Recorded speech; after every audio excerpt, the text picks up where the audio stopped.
there is little to choose between immigrants and politicians. Whenever you confront people that have left Africa for Europe or America, to tell you exactly why they left and what is the justification they have for leaving, they give you the same reasons that any politician will give you. It is not that they are starving. Many of these people do not need to leave Africa for greener pastures. A lot of them would, in all probability, get a well-paying jobs. Because when the United States creates things like the HB1 visa, they are not doing it because they like us, because they like Africa, because they want people in Asia to be prosperous. No.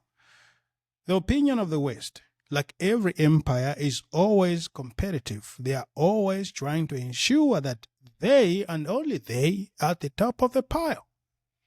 So whatever programs that these people have for the rest of us has little to do with any kind of sympathy or a human feeling towards us.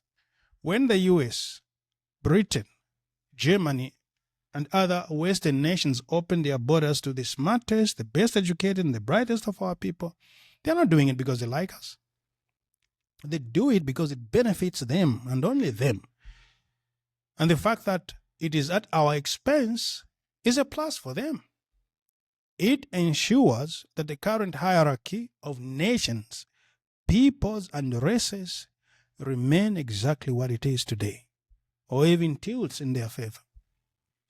So when you ask somebody who has moved from Africa to Europe or America to justify why they made that decision, they always give you the same answer as a politician. They say they need a higher quality life, which is the same reason that politicians, presidents for example, who in all probability would have had a good life had they not been involved in corruption, would give you. They give you the same kind of answer that politicians would give you to say, oh, no. If only the politicians could do a better job. That's usually their usual response. If only the politicians could do a better job, then would come back home. But the politicians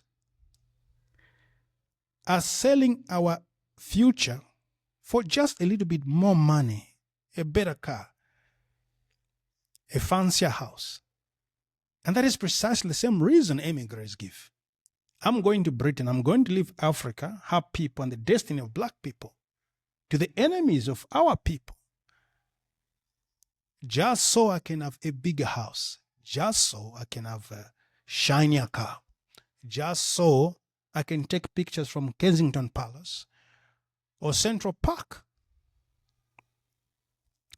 In the end, immigrants, black immigrants from Africa to Europe and America, differ with politicians in only one particular. They are allowed to criticize the politicians. That is all. They are allowed to complain, to say, no, back home we are mistreated because we are homosexuals. Back home, the politicians are corrupt. And the politicians themselves, of course, cannot say that about themselves. That's mainly the only difference. But both sets of peoples, politicians and immigrants, are driven by the same concerns. They leave Africa, they leave our people, they throw away any kind of concern for the welfare of our people, just so they themselves and their particular family, their immediate family, can have a better life. So, when somebody asks you, if you're an immigrant from Africa, and somebody asks you to say, why are you in Britain? Don't say, we have come here for opportunities. Don't say, if the politicians back home in Africa could fix the country, would go back. Because you wouldn't. Would you? Are you telling me that your love for money is so fierce, you can't even make a sacrifice and a slight degradation of your current conditions so that you can contribute to the future of our people? Is that what you're telling me? Are you saying, my friends,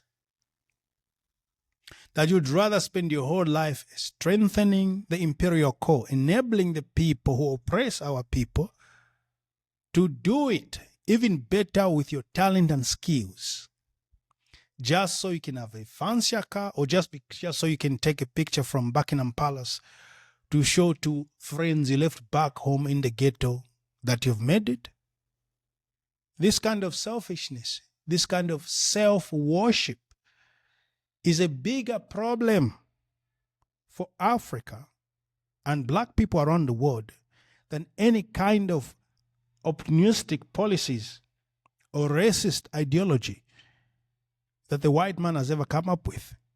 The fact that you can't sacrifice for your country and expect other people, conveniently politicians, to do it for you, is what I'm pointing out here. You are no better than the politicians. You're just as bad as them. Except, like I said, you're allowed to complain. But the simple truth is, you're just as bad as them. You live behind Africa. Not because you're starving. I know the argument that people can make towards this kind of position. They'll say, no, but there are no opportunities. What do you mean?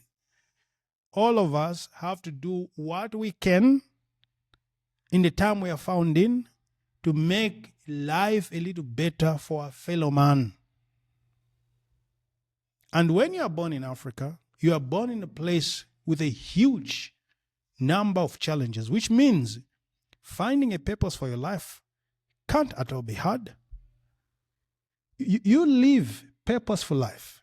You live meaningful work.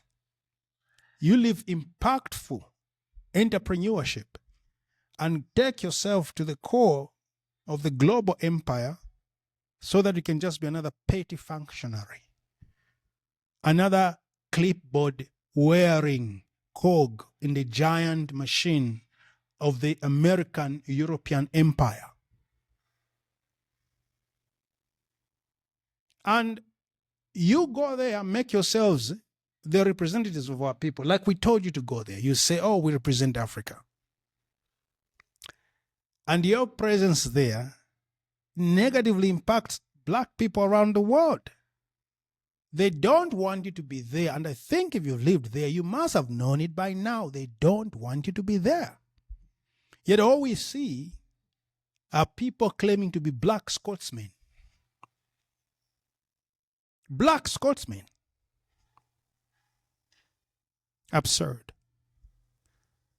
You, of course, are free to go wherever you want. But don't pretend that you're doing it because the politicians here are bad. They are rotten, of course, the politicians are terrible, this side. But right there is an opportunity for you. Improve the quality of our politics so that those who come after us can have a far better life than you have. Running away,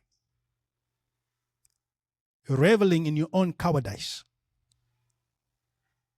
is not quite the justification you think it is.